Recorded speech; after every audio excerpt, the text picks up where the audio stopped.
صحیح بخاری میں حدیث ہے، نبی علیہ السلام کے پاس واشی آیا فتح مکہ کے موقع پر، اور وہ واشی کون تھا؟ قاتل حمزہ۔ اوئے ہوئے، حمزہ نبی علیہ السلام کے صرف چچا نہیں تھے بلکہ بھائی بھی تھے، دو شریک اور ہم عمر بھی تھے، دوست بھی تھے۔ واشی کو حضرت بلال نے سفارش کروائی کہ یا رسول اللہ میرے کہنے پہ معاف کر دیے جائے۔ واشی پیش ہوا، فرمایا واشی یا رسول اللہ قاتل حمزہ، یا رسول اللہ تیرا ایمان قبول ہے، لیکن کیا تو ایسا کر سکتا ہے کہ اپنی شکل مجھے نہیں دکھا؟ اوئے ہائے ہائے، یہ وہ شخص ہے جو حریص علیکم بالمؤمنین رؤوف الرحیم ہے، لیکن چچا کے معاملے میں، اور وہ چچا ایسا نہیں جو صرف چچا ہی تھا، وہ دین کا مجاہد تھا، دین کے لیے کنٹریبیوشن تھی۔ اور میں آپ کو علا وجہ بصیرت کہتا ہوں کہ حضور کی وفات کے وقت اگر حضرت حمزہ زندہ ہوتے، خلیفہ اول حضرت ابوبکر نے نہیں ہونا تھا، حضرت حمزہ نہیں ہونا تھا۔ اس کا لاجیکل ثبوت یہ ہے کہ غزوہ بدر میں مسلمانوں کا لیڈر کون تھا آرمی کا؟ حضرت حمزہ۔ نبی علیہ السلام تو خیمے میں تھے نا، مسلمانوں کو لیڈ کون کر رہا تھا؟ حضرت حمزہ۔ غزوہ احد میں کون لیڈ کر رہا تھا؟ حضرت حمزہ۔ اسی لیے آپ نے پھر غزوہ احد کے شہداء پہ جا کے جنازہ پڑھا تھا نا، کہ ان کی وجہ سے بعد والے لوگ بینیفیشری ہوں گے، تو یہ لوگ تو بینیفیشری نہیں ہوئے، ان کو تو سب کچھ آخرت میں ملا ہے۔ یہ نہ ہو کہ اب تم آپس میں، بخاری مسلم میں یہ بھی حدیث ہے، میرے بعد کافر نہ ہو جانا کہ ایک دوسرے کی گردنیں کاٹنا شروع ہو جاؤ، اور وہی ہوا پھر بعد میں۔ تو نبی علیہ السلام نے قاتل حمزہ کو معاف کیا، اور فرمایا پوری زندگی پھر واشی سامنے نہیں آیا حضور کے، حالانکہ آپ کو تو اللہ نے گارنٹی دی ہے حریص علیکم بالمؤمنین رؤوف الرحیم۔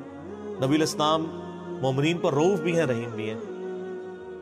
اب میں تھوڑی سی انجینئرنگ کرتا ہوں کہ انسان کو اپنے چچا سے زیادہ محبت ہوتی ہے یا اپنی اولاد سے؟ مطلب اس پہ تو کوئی دوسری رائے نہیں ہے۔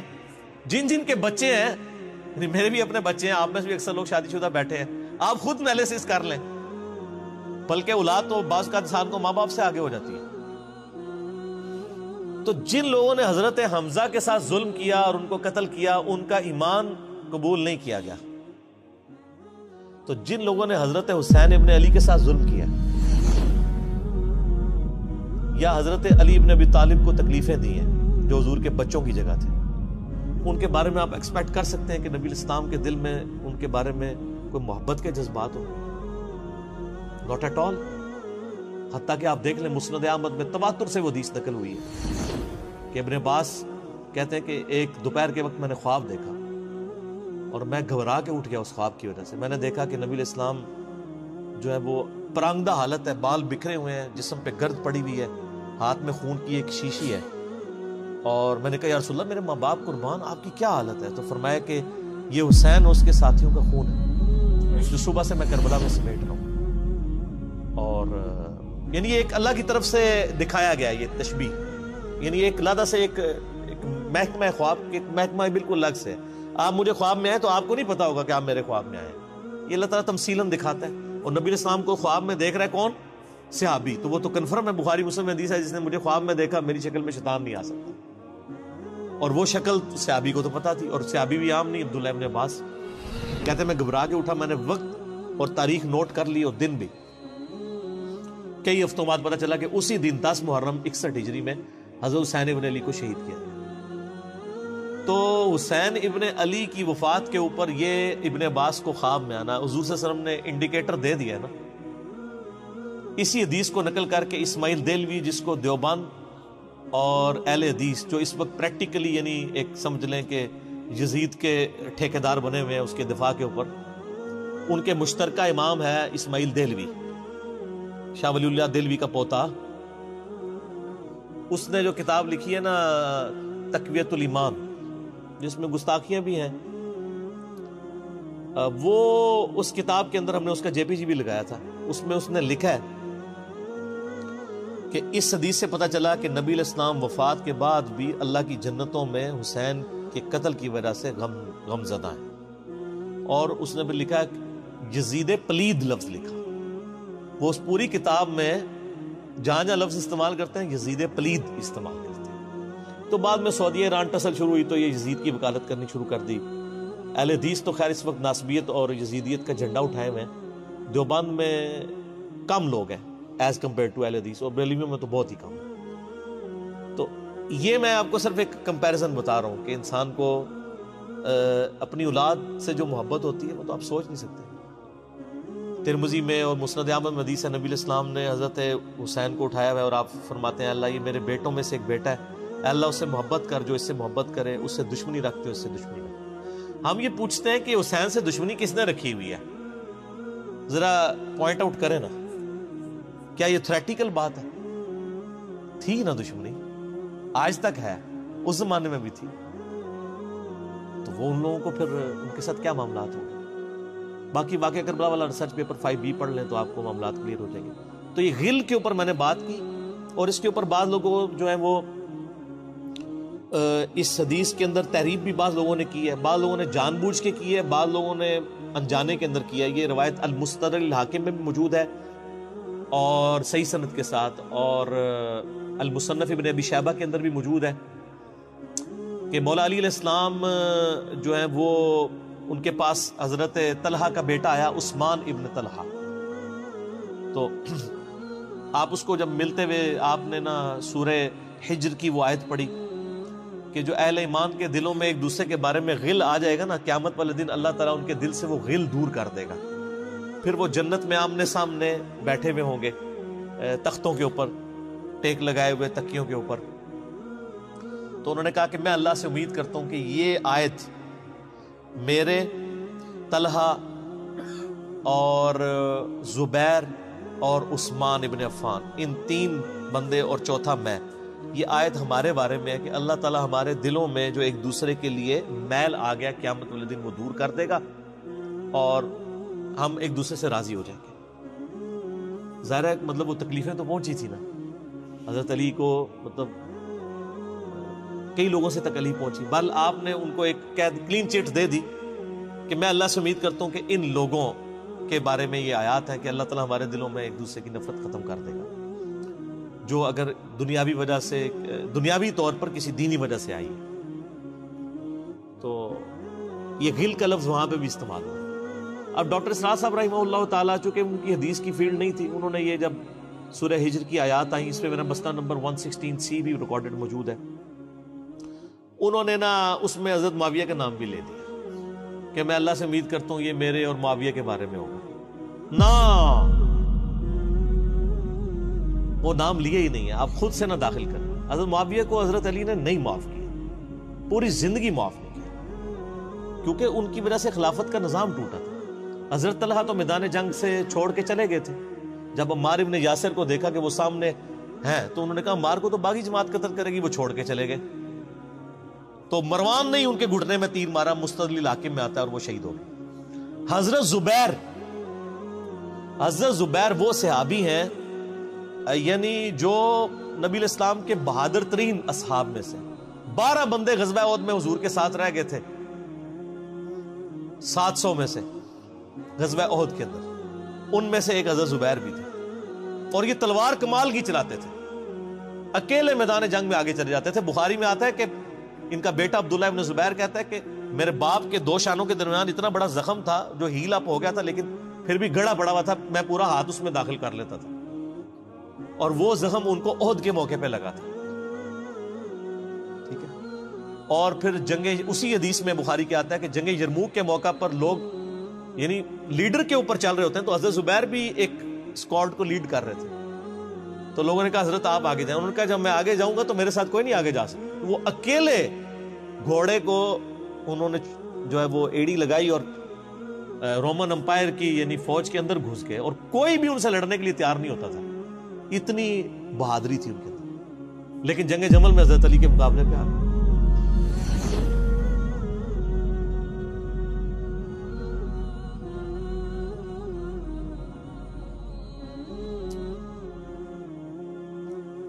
اس تکلیف کا کوئی اندازہ نہیں کر سکتا. حضرت حسن ابن علی نے بتایا مولا علی سے کہ بھئی حضرت زبیر آئے ہیں, تو حضرت علی نے کہا کہ رکو میں خود چاہتا ہوں. گئے, کہا زبیر یاد ہے وہ دن جب نبی تم مجھ سے بڑا پیار کر رہے تھے، پھوپھی ذات تھے نا، نبی علیہ السلام کی پھوپھی کے بیٹے ہیں حضرت زبیر بن عوام رضی اللہ تعالیٰ. تو حضور نے تم سے ایک بات کہی تھی کہ تم علی سے اتنی محبت کرتے ہو، ایک دن آئے گا کہ تم تلوار لے کے علی کے خلاف کھڑے ہو جاؤ گے. تو تم نے کیا کہا تھا کہ یا رسول اللہ میں علی کے خلاف کھڑا ہوں گا؟ اور میں ہاں، تم اس وقت ظالم ہو گئے. تو حضرت زبیر جو ہے وہ ان پہ غشی طاری ہو گئی، گھوڑے کو، یعنی وہ حضرت علی کا پھر سامنا بھی نہیں کر سکے، میدان جنگ سے واپس چلے گئے. تو بعد میں حضرت علی کے فوجیوں میں سے ایک بندے نے جا کے پیچھے ان کو دھوکے سے قتل کر کے تھا. تو حضرت علی نے کہا کہ زبیر کے قاتل کو میں دوزخ کی بشارت دیتا ہوں، کیونکہ زبیر جنتی تھا. تو وہ شخص پھر حضرت علی سے ناراض ہو گیا کہ ہم نے میں نے تجھے حکم دیا تھا، جب میں نے ان کو جانے دیا تو نے یہ کام کیوں کیا؟ تو وہ پھر خارجی ہو گیا. اور یعنی یہ وہ محبت تھی، وہ جہاں محبت تھی وہ نظر آتی تھی. ظاہر ہے کہ ایک بندے کی ایک غلطی سے اس کی پوری زندگی زیرو سے ملٹی پلائی نہیں ہو جاتی ہے. جس نے اتنا کچھ دین کے لیے کنٹریبیوٹ کیا کبھی نہیں ہو سکتا ایسا. حضرت علی کو بھی اس بات کا پتہ تھا.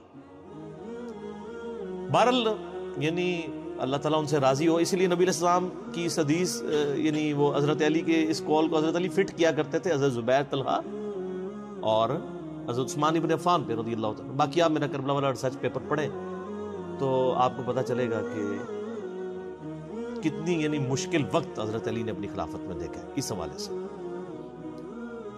یعنی مصنف ابن ابی شیبہ میں آپ کے مخالفین کی لاشیں بھی ہیں، ان پہ بھی حضرت علی گریہ کر رہے ہیں، ایک ایک کی لاش اٹھا کے اس کو صاف کر رہے ہیں. حضرت طلحہ کا بیٹا تھا محمد بن طلحہ، اس کی لاش دیکھی تو رو پڑے، حالانکہ وہ مخالفت میں لڑنے آیا تھا. پھر حضرت حسن سے کہا کاش میں جنگ جمل سے 20 سال پہلے ہی مر گیا ہوتا، میں یہ دن نہ دیکھتا. ایک ایسا شخص جس نے 8 سال کی عمر میں اسلام قبول کیا، جس نے اسلام کو زیرو سے 3 براعظموں میں پھیلتے ہوئے دیکھا، اور اب اس کو بڑھاپے میں یہ دن دیکھنے پڑ رہے ہیں کہ اس کے سامنے اسلام کا شرازہ بکھر رہا ہے، کہ مسلمانوں سے لڑ رہے ہیں. ایک ایک جنگ میں 8-8 10 ہزار لوگ، جن میں مرنے والے صحابہ ہیں حضور کی تربیت یافتہ، جو ایک آواز کے اوپر حضور کی لبیک کہنے والے تھے، شیر و شکر تھے آپس میں.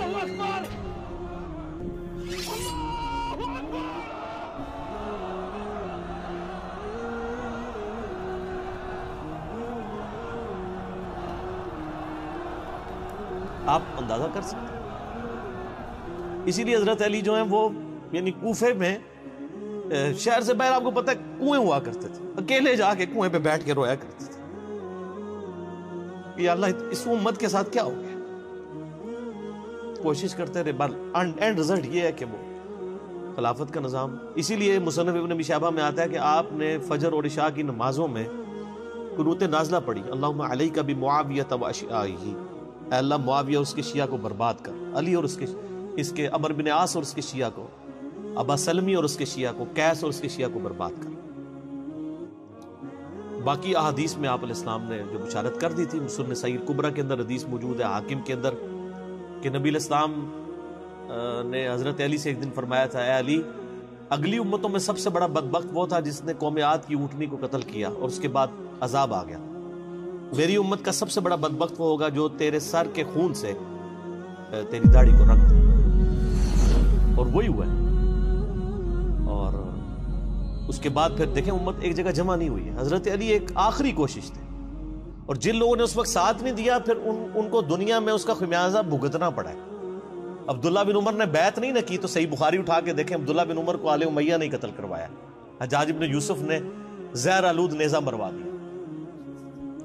اور حاکم کے اندر مجموع الزوائد کے اندر موجود ہے، حضرت عبداللہ بن عمر آخری عمر میں کہا کرتے تھے کاش میں اس وقت علی کا ساتھ دیتا اور یہ خلافت کا نظام تو بچ جاتا. کیونکہ کئی لوگ بیچ میں نیوٹرل ہو گئے تھے جو پھر ساتھ نہیں دیا، تو اس کی وجہ سے پھر حضرت علی کے چونکہ اب پاس اتنی مین پاور نہیں تھی کہ اس سسٹم کو سنبھال سکتے، بعد پھر وہ شہید ہو گئے اور پھر معاملات آ گئے. خیر بات کہاں سے کہاں نکل گئی، کیونکہ یہ اس کے ساتھ غل کا لفظ تھا، تو یہ غل کے لفظ کو ایڈریس کرنا ضروری تھا. تو تو آج ہم جب جنگ جمل صفین نہروان کو ڈسکس کرتے ہیں تو یہ کوئی غل والی بات نہیں ہے، یہ وہ چیزیں ہیں جو ایک ریالٹی ہیں، اور وہ اگر یہ غل والی بات ہے تو نبی علیہ السلام کے دل میں بھی نعوذ باللہ غل تھا، مولا علی کے دل میں بھی غل تھا، ایسا نہیں تھا۔ وہ دین کی حمیت کہلاتی ہے، اس کو غل نہیں آپ کہتے۔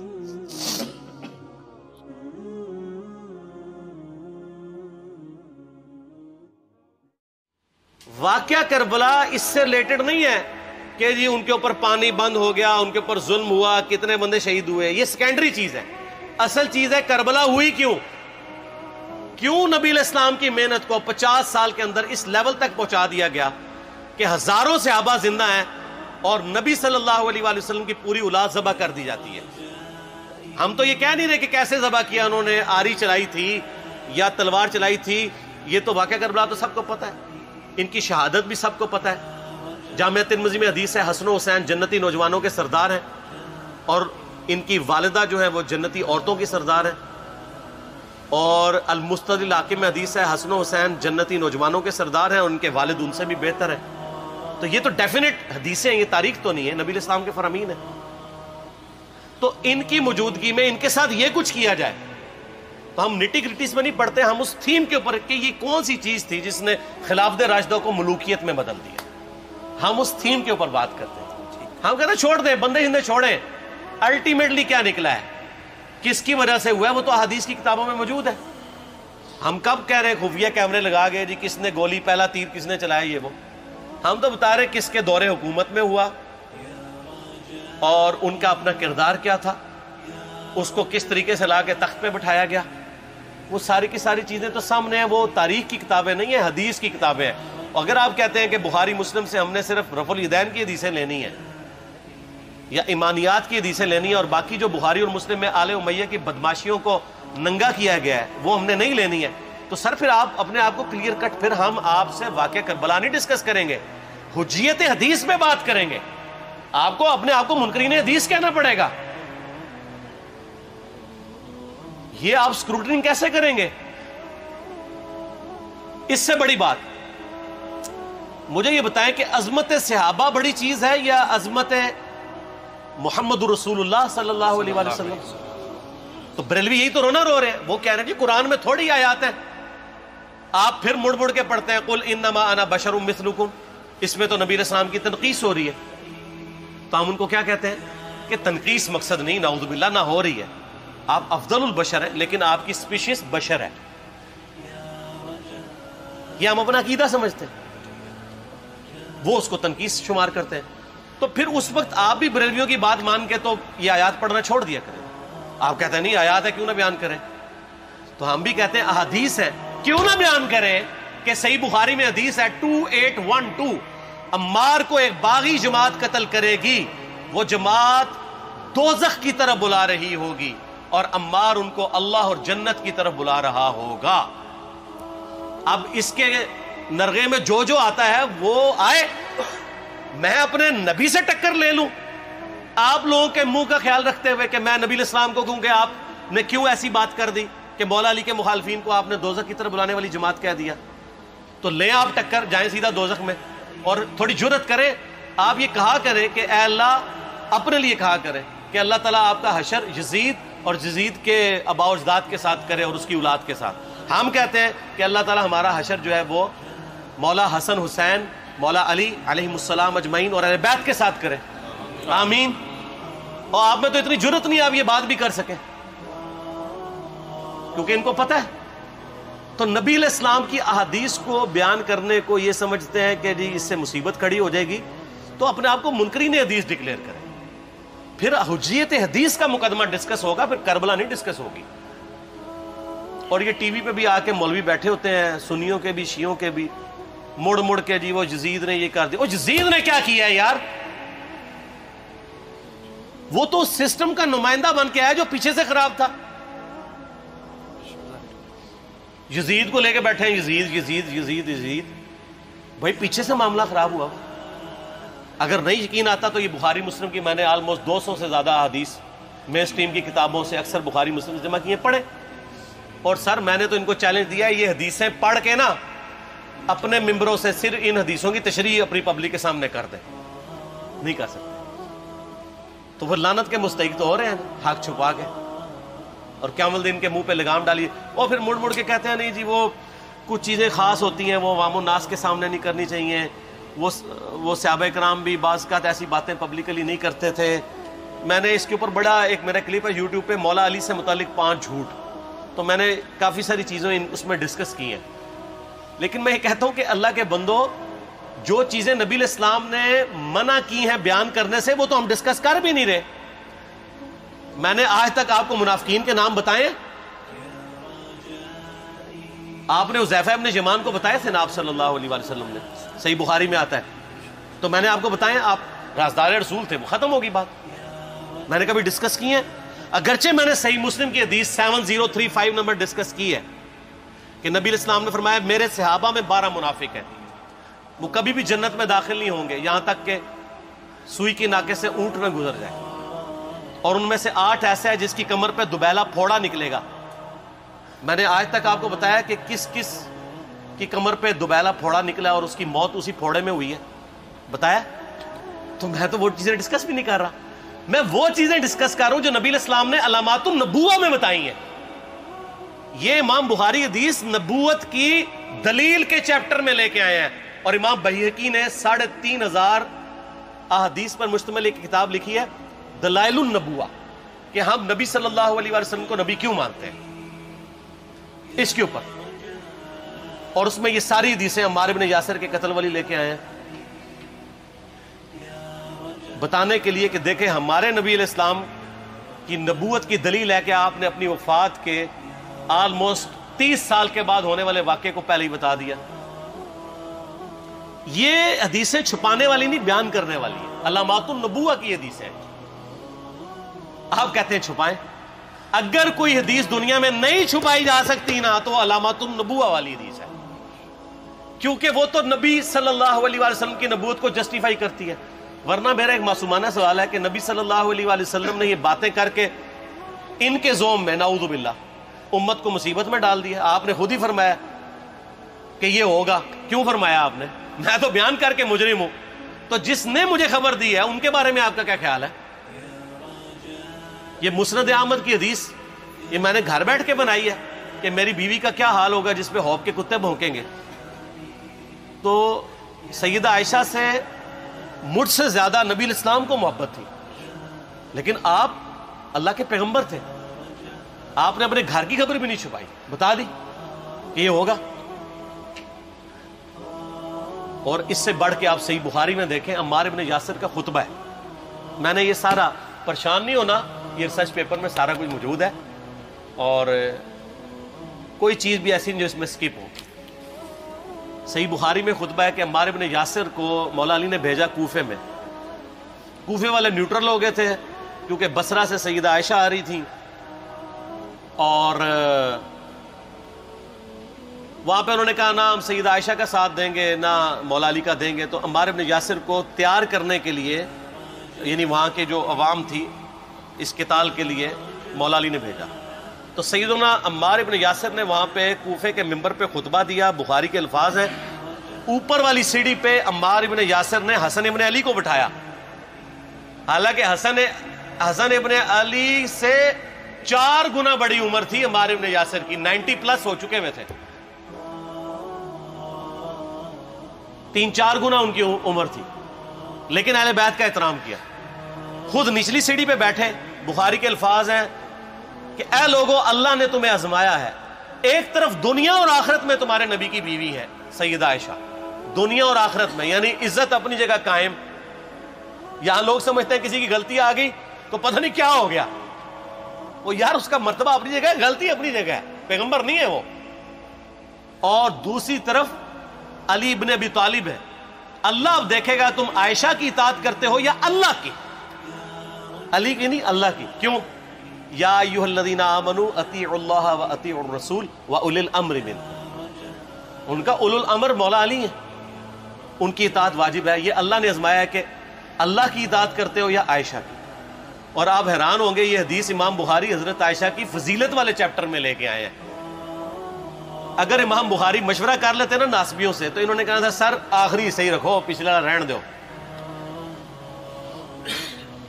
بلکہ پچھلے والا رکھو، آخری والا رہن دو کہ عائشہ دنیا اور آخرت میں. وہ حدیث گھٹنے کا میں آپ کو طریقہ بتاتا ہوں، کاٹ چھانٹ کرنے کا. وہ آدھی حدیثیں لکھتے ہیں نا، آدھی حدیث ایسے لکھتے ہیں امام بخاری کہ سیدہ عمار ابن یاسر نے خطبے کے دوران فرمایا کہ سیدہ عائشہ دنیا اور آخرت میں تمہارے نبی کی بیوی ہے، بس. لیکن امام بخاری نے پوری حدیث لی ہے، آگے وہ بھی ڈالا ہے کہ اللہ آزما رہا ہے کہ عائشہ کی اطاعت کرتے ہو یا اللہ کی، جیسے آپ کے علماء کر رہے ہیں. صحیح مسلم کی حدیث 6488 آدھی بیان کرتے ہیں سارے مولوی، بریلوی، دیوبندی، اہل حدیث سب. میرے صحابہ کو برا مت کہو، اگر تم میں سے کسی نے احد پہاڑ کے برابر بھی سونا خیرات کر دیا اور میرے صحابہ نے ایک مد یعنی 600 گرام خیرات کی، آدھا کلو، اس کے آدھے کو بھی نہیں پہنچ سکتا بس. حالانکہ یہ مسلم کی حدیث سٹارٹ اس سے ہوتی ہے کہ عبد الرحمن بن عوف کو خالد بن ولید نے گالیاں دی جھگڑے کے دوران. حالانکہ دونوں مسلمان تھے، دونوں صحابی تھے. آپ نے حضرت خالد بن ولید کو بلا کے ڈانٹا، فرمایا تم میرے صحابہ کو برا مت کہو. تو خالد بن ولید نے تو آگے سے نہیں کہا حضور میں بھی صحابی ہوں. ان کو پتا تھا کہ عبد الرحمن بن عوف نے اس وقت اسلام قبول کیا جب اسلام کا مطلب تھا مار، تکلیف اٹھانا، اور خالد بن ولید نے گولڈن پیریڈ میں صلح حدیبیہ کے بعد اسلام قبول کیا. میں اب تم لوگ یہ کر رہے ہو، تم لوگ اگر احد پہاڑ کے برابر بھی سونا خیرات کر دو، یعنی صلح حدیبیہ کے بعد والے لوگ میرے ان کے برابر نہیں ہو سکتے. اور جو فتح مکہ پہ معافی مانگ کے مسلمان ہوئے ہیں طلقاء، مؤلفۃ القلوب آل امیہ، ان کا تو لیول ہی کچھ نہیں ہے. یہاں تو خالد بن ولید کے بارے میں یہ بات کی جا رہی ہے. اور پھر وہ مؤلفۃ القلوب اپنے زمانے میں ممبروں پہ سب و شتم کروائیں سیدنا علی پر. تو سب سے پہلے تو ان کو کہنا چاہیے جن کے بارے میں حدیث تھی کہ تم صحابہ کو گالی مت دینا. ہم نے تو خیر کبھی دی بھی نہیں ہے. اور میں یہ آخری جملہ ان کو ایسا بولتا ہوں کہ جو ان کے دماغ تک ڈرل کر جائے گا کہ آل امیہ نے جو کچھ اپنے دور کے اندر سیدنا علی کی گستاخیاں کی ہیں نا، ہم نے تو ویسی کوئی ایک گستاخی بھی آل امیہ کے بارے میں نہیں کی ہے. میں نے آج تک آل امیہ کے اوپر بائی نیم کسی کے اوپر لعنت کی ہے؟ حالانکہ یہ مولا علی پہ کرتے رہے. یہ ہے لعنتی خود ہو گئے نا، جب مولا علی پہ لعنت کی تو لوٹ آئی. مسند ابی یعلا میں صحیح سند کے ساتھ حدیث موجود ہے، مسند احمد میں بھی موجود ہے کہ سیدنا علی کو جس نے گالی دی اس نے رسول اللہ کو گالی دی صلی اللہ علیہ وسلم. جب ام سلمہ نے کہا تھا، شیخ زبیر صاحب نے اس کو تحکیم میں صحیح لکھا ہوا ہے فوٹ نوٹ کے اوپر، کہ لوگوں تمہارے ممبروں پر رسول اللہ کو گالیاں دی جاتی ہیں، تو انہوں نے کہا معاذ اللہ، ہم کب کہیں گے، ایسا نہیں ہو سکتا. تو ام سلمہ نے کہا تم لوگ علی اور اس سے محبت کرنے والوں پہ گالی گلوچ نہیں کرتے ہو کیا؟ جبکہ میں نبی کی بیوی کہتی ہوں کہ سب سے زیادہ رسول اللہ سے محبت، سیدنا علی سے محبت نبی صلی اللہ علیہ وآلہ وسلم کرتے تھے. لہٰذا جب یہ تم کہتے ہو نا علی پر لعنت، علی سے محبت کرنے والوں پہ لعنت، تو یہ لعنت تو تم نبی علیہ السلام تک لے کے جا رہے ہو نعوذ باللہ، کیونکہ علی سے محبت کرنے والا پہلے نمبر پہ نبی صلی اللہ علیہ وآلہ وسلم ہے. اور پھر کہتے ہیں سب کا مطلب تنقید ہے. اور نہ، پرانیاں گلاں، پرانے بابے، پرانے بزرگ، جھوٹے ہو. صحیح مسلم کھولو 6229 غدیر خم سے اگلی حدیث، لعن اللہ ابا التراب کے الفاظ ہیں، مٹی والے ابن ابی طالب پر لعنت، یہ الفاظ موجود ہیں. سب کا ترجمہ لعنت ہی ہے، تنقید نہیں ہے. اچھا پھر میرا معصومانہ سوال ہے کہ اس کا مطلب ہے صحابہ پہ تنقید کرنا اچھا کام ہے؟ کہیں گے نہیں. تو بتاؤ یہ برا کام کون کرتا تھا؟ شیعہ کا ابا کون ہے؟ رافضیوں کا ابا کون ہے؟ آل امیہ. تو لہذا شیعہ نو میں کہنا کہ تسی شیخین کے اوپر بکواس اور تبرہ کرنے کی بجائے نا اب لوگوں کو حقائق بتائیں کہ ٹوٹی کمند کہاں. یہ سب مجرمین آل امیہ ہے. اور یہ آل امیہ اور بنو ہاشم کی لڑائیاں نبی اسلام کی بعثت سے پہلے چل رہی تھی، صدیوں سے چل رہی تھی. وہ تو پھر اللہ نے بنو ہاشم کو نبوت کے لیے چنا تو ان کو یہ پھر جیلسی ہضم نہیں ہوئی، وہ چیز آگے چلتی رہی. خیر چھوڑ دیں، ایک تلخ ٹاپک ہے. صلاۃ بر محمد و آل محمد، اللہم صلی علی محمد و علی آل محمد. ٹھیک ہو؟